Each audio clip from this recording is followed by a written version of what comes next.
Widi, semoga selalu sehat dan tentunya terus semangat ya. Senang sekali saya Widi Dwinanda dapat hadir menjumpai Anda dalam program Bincang Kita untuk membahas seputar kesehatan. Nah saudara, berkaitan dengan kesehatan tentunya di tengah era pandemi COVID-19 ini kita harus selalu mematuhi protokol kesehatan dimanapun berada. Seperti yang telah kami lakukan, segenap tim produksi dan pengisi acara telah melakukan swab antigen sebelum produksi ini berlangsung. Dan selama produksi ini berlangsung pun kami selalu menjaga jarak dengan menggunakan masker. Ya, kita kembali ke seputar kesehatan saudara. Diabetes merupakan penyakit metabolik yang ditandai dengan meningkatnya kadar gula darah atau glukosa di atas normal yang tentunya dapat memicu terjadinya berbagai macam komplikasi berbahaya bagi penderitanya seperti impoten hingga menyebabkan kematian. Lantas bagaimanakah cara pengobatan diabetes yang tepat? Kita akan membahasnya selama 30 menit ke depan hanya di Bincang Kita.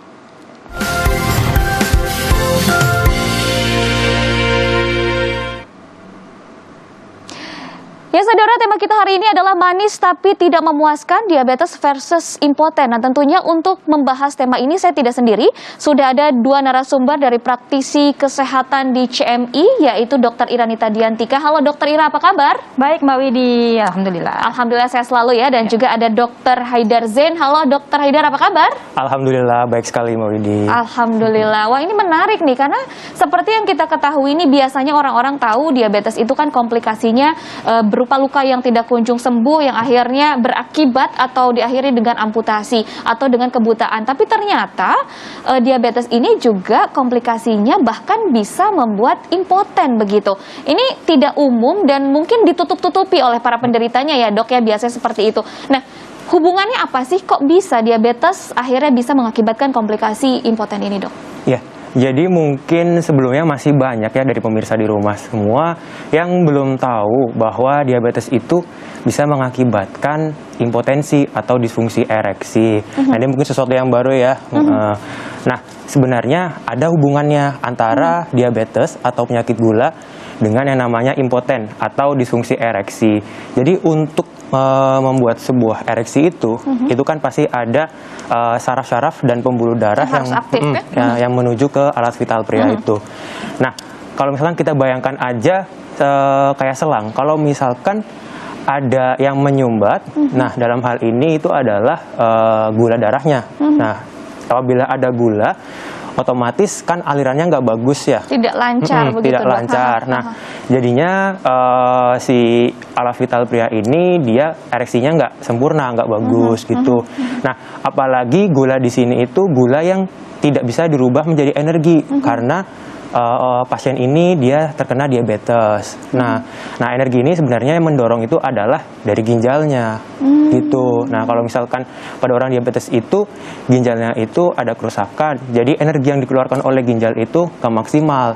Alhasil dorongan energi yang menuju ke alat vital pria itu juga kurang. Gitu. Oke, mungkin ini sebenarnya bukan hal yang baru, tetapi mungkin karena ini juga ada faktor psikis di dalamnya ya dok. Betul, ya. Jadi mungkin penderitanya tidak jujur kepada atau tidak terbuka kepada orang-orang begitu, menutup-nutupi gitu. Akhirnya. Padahal ini bukan sebuah aib ya. Begitu, akhirnya tidak dikategorikan sebagai akibat dari diabetes yang diidapnya begitu, mungkin seperti itu. Nah, apakah semua pria yang mengidap diabetes itu akan impoten begitu dok? Sebetulnya banyak sekali ya. Jadi kalau dibilang semua ya atau enggak, sebenarnya enggak semuanya. Cuma kemungkinan untuk terkena impoten itu pada pasien diabetes mellitus itu sangat tinggi, gitu karena gula itu sifatnya menyukai tempat yang panas.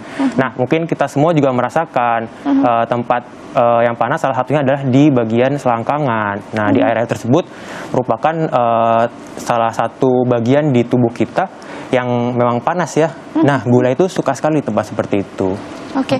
Nah, untuk komplikasi tersebut kan tentunya ada tahap-tahapannya ya dari diabetes itu. Apakah impoten ini termasuk komplikasi awal atau sebenarnya yang termasuk diabetes untuk yang lanjut begitu dok? Sebetulnya sih kalau misalkan dibilang komplikasi awal atau lanjut, lebih di awal ya biasanya, cuma memang jarang dirasakan oleh pasiennya sendiri karena biasanya kan mindset pasien kalau misalnya yang namanya komplikasi dari diabetes itu ya luka susah sembuh, terus habis itu jantung, kebutaan, buram matanya begitu ya.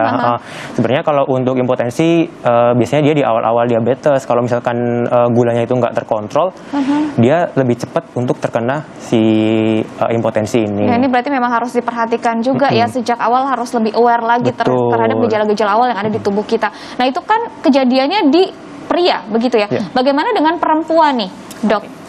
Jadi kalau perempuan itu sebenarnya nggak jauh beda perjalanannya ya, yang dimana gula itu dia kan menyukai tempat-tempat yang panas. Tadi seperti Dr. Haidar bilang bahwa dalam buku Ibnu Sina bahwa gula ini suka nih tempat-tempat yang panas, misalkan ya selangkangan, ketiak, kemudian mata itu kan kita sering melihat cahaya.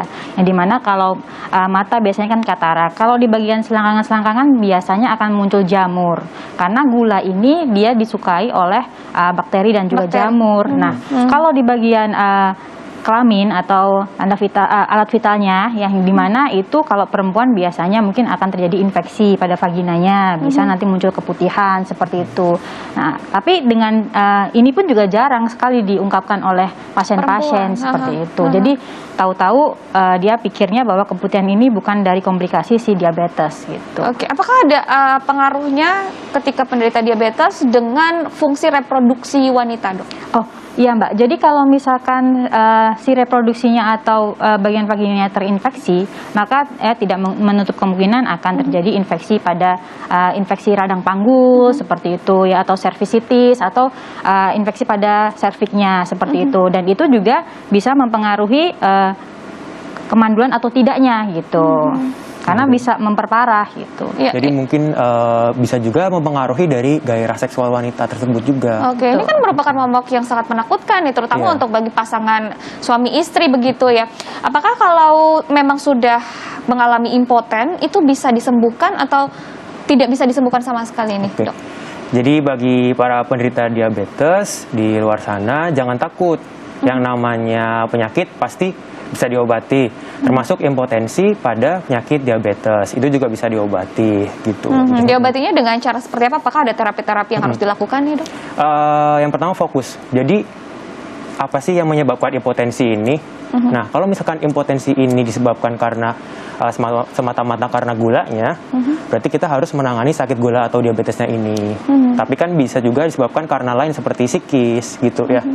Nah, kalau misalkan karena psikis ya berarti juga diperbaiki dari kondisi psikisnya tersebut gitu. Jika diabetes setahu saya memang tidak bisa lepas dari obat-obatan begitu ya. Tapi apakah ada solusi lain di mana si pasien tidak perlu seumur hidup mengkonsumsi obat-obatan, tetapi ada juga seperti yang solusi untuk melengkapi dari teknologi medis yang saat ini, begitu apakah ada? Yang namanya ilmu medis itu kan terus berkembang ya Mbak Widya, dan dokter-dokter di seluruh Indonesia, di seluruh dunia bahkan selalu mengembangkan pengobatan supaya mencapai kesembuhan pasien yang paripurna seperti itu. Yang lebih efektif begitu ya? Berarti jadi, jawabannya ada? Ada, betul. Wah, kita akan ulik lagi ya, kita akan gali lebih dalam, tapi usai jeda, jangan kemana-mana, tetaplah bersama kami.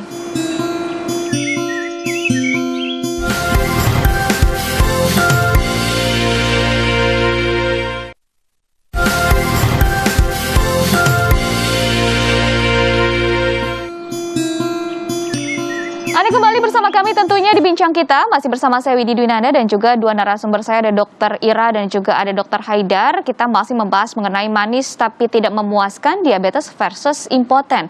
Nah, tadi kan di segmen sebelum kita sudah membahas ya penyebab-penyebabnya seperti apa, lalu apa hubungannya antara diabetes dan impoten.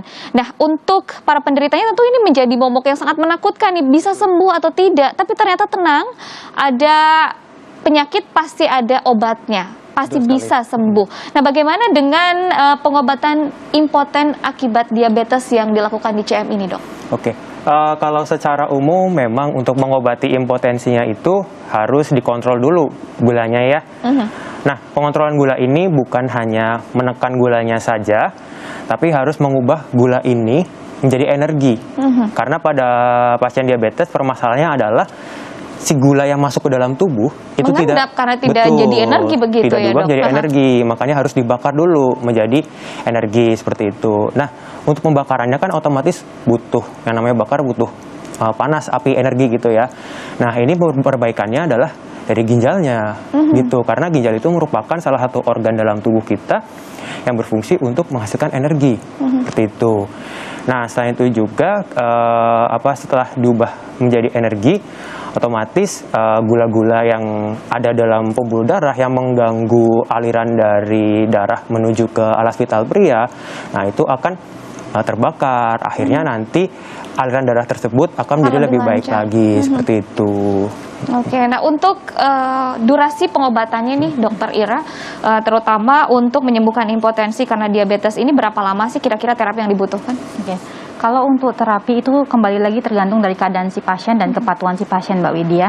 Jadi kadang kan ada pasien yang sudah ada komplikasi seperti misalkan ada di ginjal, di jantung, maka untuk pasien yang sudah memiliki komplikasi akan diperbaiki dulu nih untuk fungsi-fungsi yang lain, karena jantung dan ginjal kan merupakan organ vital yang untuk bekerjanya tubuh ya, kerjanya kan berat, jadi harus diperbaiki dulu kalau misalkan ternyata ada kerusakan di situ.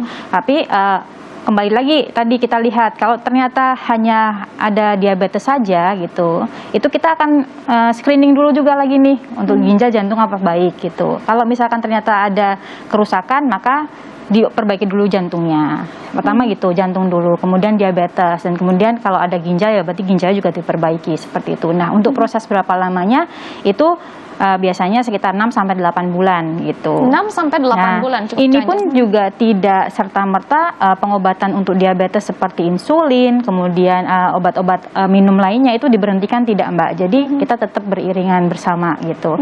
Karena obat yang dari kami itu tidak bisa langsung tiba-tiba berhenti. Kita harus beriringan bersama-sama. Gitu. Jadi ada transisi dulu ya, ada proses adaptasi dulu di dalam tubuh begitu. Betul. Ya Dok.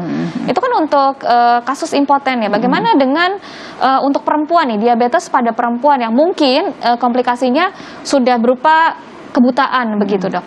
Jadi kalau untuk kebutaan itu tetap sama ya pengobatannya. Kita ya, seperti yang Dr. Haidar bilang bahwa ini perlahan-lahan dulu. Apakah langsung butanya langsung kembali lagi? Itu enggak. Itu harus ada prosesnya seperti itu. Dan kami kan di sini juga pasiennya tidak hanya dari Bandung saja, tapi dari luar kota juga nih gitu. Misalkan di pasien dari luar kota ternyata butuh penanganan, dokter mitra-mitra kami di sana juga ada. Jadi menangani untuk keadaan umumnya si pasien.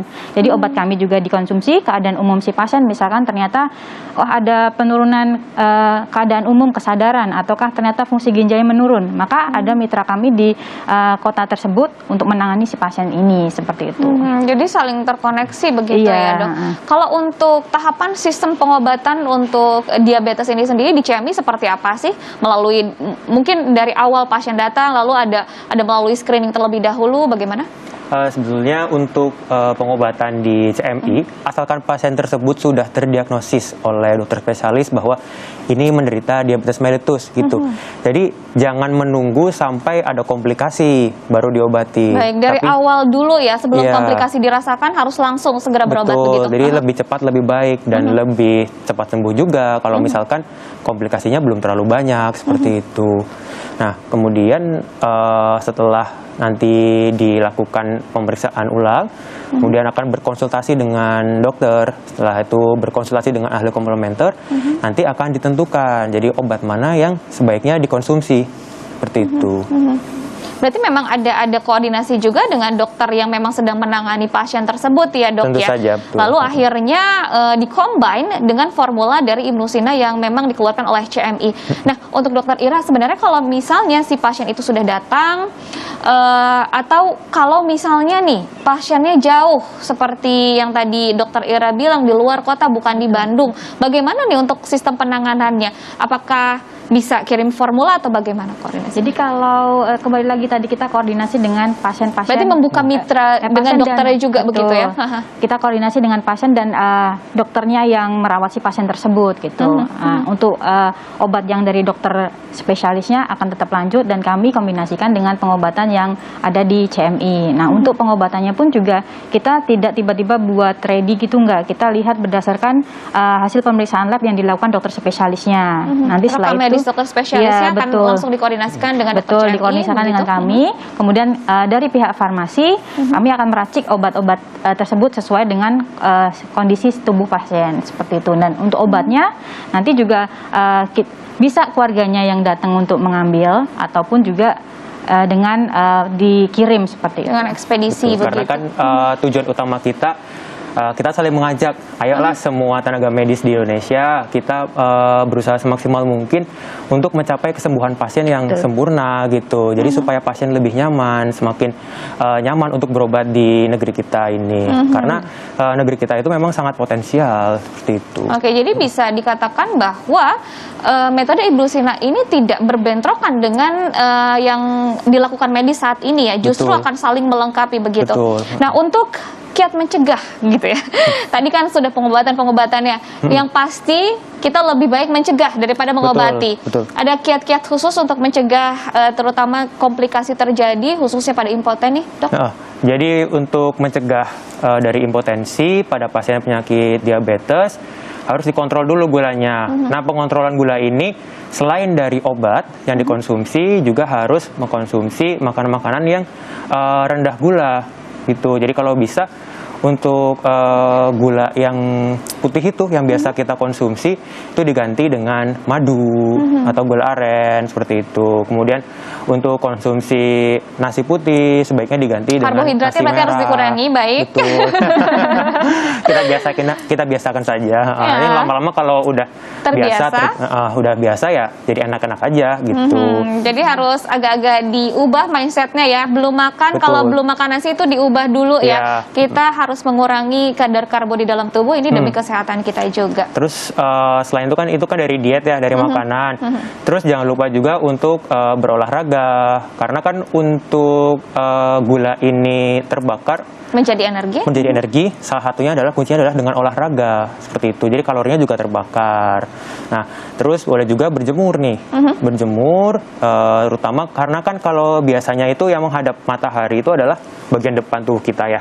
Nah, sekarang gantian nih, punggung kita kan jarang kena matahari. Nah, gantian punggung kita yang dijemur supaya jadi harus seimbang ya? Panasnya itu seimbang antara depan sama belakang gitu. Baiklah, ini masih banyak sekali informasi yang bisa kita gali, terutama lebih detail mengenai metode Ibnu Sina yang dilakukan di CMI untuk pengobatan diabetes versus impoten. Kita akan gali usai jeda, jangan kemana-mana, tetaplah bersama kami.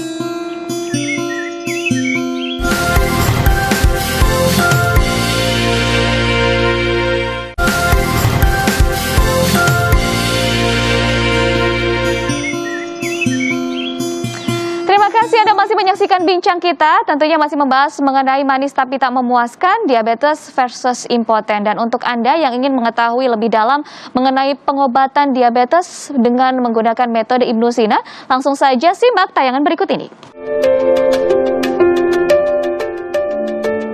Diabetes atau kencing manis terjadi akibat tingginya kadar gula dalam darah sehingga dapat menimbulkan komplikasi mematikan. Diabetes dijuluki sebagai the silent killer lantaran gejala awal yang ditimbulkan samar-samar dan baru terdeteksi ketika telah terjadi komplikasi. Penyakit diabetes merupakan penyakit purba. Jauh sebelum peradaban pengobatan modern tercipta, Ibnu Sina telah melakukan penelitian dan merancang komposisi obat untuk pengobatan diabetes mellitus yang ditulis di dalam karya bukunya yang berjudul The Canon of Medicine Al-Qanun fil Al-Tib. Ibnu Sina adalah seorang ilmuwan dari timur yang berkontribusi besar terhadap perkembangan ilmu kedokteran. Beliau menguasai ilmu bedah dan sangat memahami ilmu biomolekuler yang menjadi ilmu dewa saat ini. Sehingga ia dikenal dunia sebagai bapak kedokteran dunia. Formulasi Ibnu Sina yang telah dikenal kehebatannya di seluruh dunia sudah menjadi dasar pengobatan di Canon Medicine Indonesia atau CMI Hospital. CMI Hospital yang sebelumnya dikenal dengan nama GS Setra ini berlokasi di kota Bandung, Jawa Barat, tepatnya di Jalan Tubagus Ismail 7 nomor 21. Berdiri tahun 2008 lalu dengan tujuan untuk memberikan pelayanan kesehatan yang lengkap dan terjangkau. Pengobatan CMI mengusung dua keilmuan besar, yaitu ilmu kedokteran modern dan ilmu kedokteran komplementer dari timur berdasarkan buku The Canon of Medicine Al-Kanun fil Al-Tib karya Ibnu Sina. Dengan mengadopsi metode pengobatan komplementer kedokteran klasik timur berbasis formula Ibnu Sina yang terintegrasi dengan metode konvensional kedokteran modern, dapat memberikan tingkat kenyamanan pasien lebih tinggi, minim efek samping, dan tanpa tindakan invasif. Penggabungan atau integrasi yang serasi inilah yang membawa tingkat kesembuhan pasien lebih tinggi dan kualitas hidup pasien meningkat. Setiap pasien yang datang akan diperiksa oleh para dokter dan melakukan pemeriksaan penunjang medis yang diperlukan untuk menegakkan diagnosis pasien. Para dokter akan memberikan informasi yang lengkap mengenai diagnosis pasien dan memberikan berbagai pilihan terapi yang ada saat ini. Pasien yang ingin mengetahui informasi lebih dalam mengenai formula Ibnu Sina akan dirujuk ke BPT GR Setra dan melakukan konsultasi dengan para konsultan komplementer kami yang profesional dan berpengalaman. Penggabungan atau integrasi yang serasi inilah yang membawa tingkat kesembuhan pasien lebih tinggi dan kualitas hidup pasien meningkat. Untuk memberikan pelayanan terbaik kepada masyarakat, CMI Hospital telah dilengkapi dengan fasilitas medis seperti laboratorium, tenaga dokter ahli, ruang rawat jalan, dan ruang rawat inap, serta memiliki instalasi farmasi medis dan komplementer yang lengkap. Pelayanan CMI mencakup pelayanan konsultasi medis, konsultasi komplementer, diagnostik laboratorium klinik, pengobatan modern, dan pengobatan klasik timur berbasis formula Ibnu Sina. Keberadaan laboratorium yang dilengkapi dengan peralatan mutakhir dan komprehensif sebagai sarana penunjang medis untuk diagnosis, serta sebagai kontrol pengobatan yang dilakukan pasien, sehingga perkembangan terapi pasien dapat terpantau dengan baik. Biasanya metode pengobatan pasien diabetes mellitus saat ini dengan minum obat-obatan ataupun suntik insulin sepanjang hidup. Di klinik utama CMI, metode untuk pengobatan penyakit diabetes mellitus sudah dibuat dengan sistematis berdasarkan ilmu kanun karya Ibnu Sina. Pemberian racikan obat formula Ibnu Sina harus disesuaikan dengan hasil diagnosa dokter ahli di CMI Hospital. Bagi pasien penderita diabetes mellitus, formula Ibnu Sina dapat merevitalisasi fungsi sel-sel tubuh untuk meningkatkan produksi insulin, sehingga pasien diabetes dapat kembali hidup normal tanpa harus mengonsumsi obat-obatan sepanjang hidupnya. Kalau menurut Ibnu Sina, memperbaiki penyakit gula itu, pasien itu biasanya kami hanya memberikan obat saja, yang biasa disebut obat formula Ibnu Sina. Di mana fungsi daripada obat itu sendiri, dia mampu merevitalisasi atau memperbaiki fungsi pankreas dengan cara menambah energi ginjal. Nah, karena sebetulnya pankreas itu dia sebenarnya kalau menurut Ibnu Sina itu dia tidak pernah rusak. Yang ada itu adalah kurangnya energi. Jadi kalau kurang energi si pankreas ini, dia tidak bisa mengeluarkan insulin. Sehingga di sini pengobatannya kita akan memberikan obat formula itu yang sifatnya menambah energi. Jadi organ ginjal lah yang akan mengirim energi itu ke pankreas sehingga pankreas itu bisa berfungsi kembali seperti sedia kala. Jadi kalau misalkan penanganannya itu ya pasien itu tadi cukup kita memberikan obat, ya obat formula Ibnu Sina, tetapi harus dikombinasi dengan obat ataupun insulin yang selama ini dia minum. Nanti seiring waktu, misalkan sudah kita berikan obat formula Ibnu Sina 1 bulan, nah di situ nanti kita lihat pasti kadar gula darah mulai menurun. Jadi kalau kadar gula darahnya sudah mulai menurun, kita sudah bisa mulai mengurangi insulin yang tadinya misalkan 10 unit, kita bisa kurangi menjadi 6 unit. Dan begitu seterusnya. Nah, sampai nanti pasien ini bisa lepas dari insulin atau obat-obatan yang dikonsumsi setiap hari. Sehingga pasien tersebut tidak harus tergantung lagi dengan insulin ataupun obat-obat yang lainnya. Karena kalau selamanya minum obat itu kan efeknya pun kurang baik buat pasien. Jadi dengan berobat menggunakan formula Imusina, pasien bisa ya lebih nyaman, lebih bahagia, lebih menikmati hidup berkumpul dengan keluarganya. Klinik utama CMI yang memberikan terapi medis yang menggabungkan ilmu kedokteran modern dan komplementer berbasis formula Imusina dapat membawa tingkat kesembuhan pasien hingga 80%. Sehingga klinik utama CMI menjadi incaran pengobatan para pasien penyakit diabetes mellitus. CMI Hospital hadir memberikan solusi tak hanya untuk penderita penyakit diabetes mellitus, namun juga penyakit mematikan lainnya seperti jantung, kanker, dan gagal ginjal. Saya sangat mengapresiasi dan mendukung keberadaan klinik utama CMI yang menerapkan metode pengobatan komplementer terintegrasi sejalan dengan strategi WHO, peraturan pemerintah Republik Indonesia, dan peraturan Menteri Kesehatan Republik Indonesia. Semoga klinik utama CMI dapat menjadi pilihan yang baik, nyaman, dan dapat meningkatkan kualitas hidup pasien.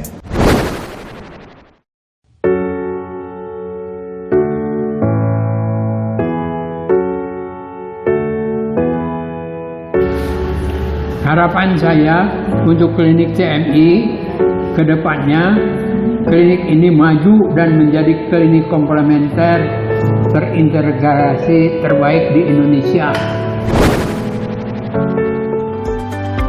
Bila Anda sudah divonis menderita diabetes mellitus, tak perlu khawatir.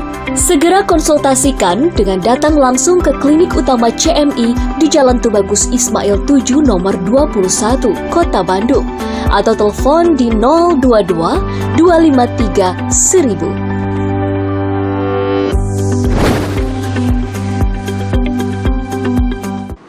Ya, tadi kita sudah saksikan bersama-sama bagaimana metode Imusina dilakukan di CMI untuk mengobati atau menangani pasien diabetes. Nah, kita akan kembali lagi nih sebelum kita tutup perjumpaan kita hari ini karena ini memang di segmen terakhir.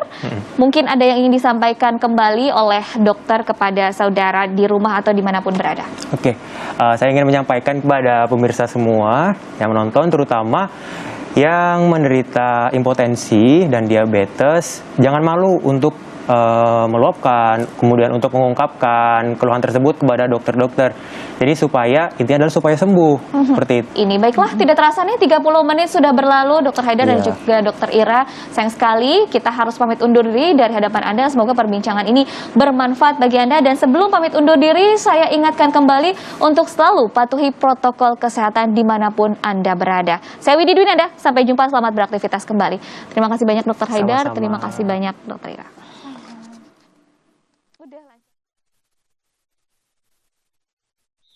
Thank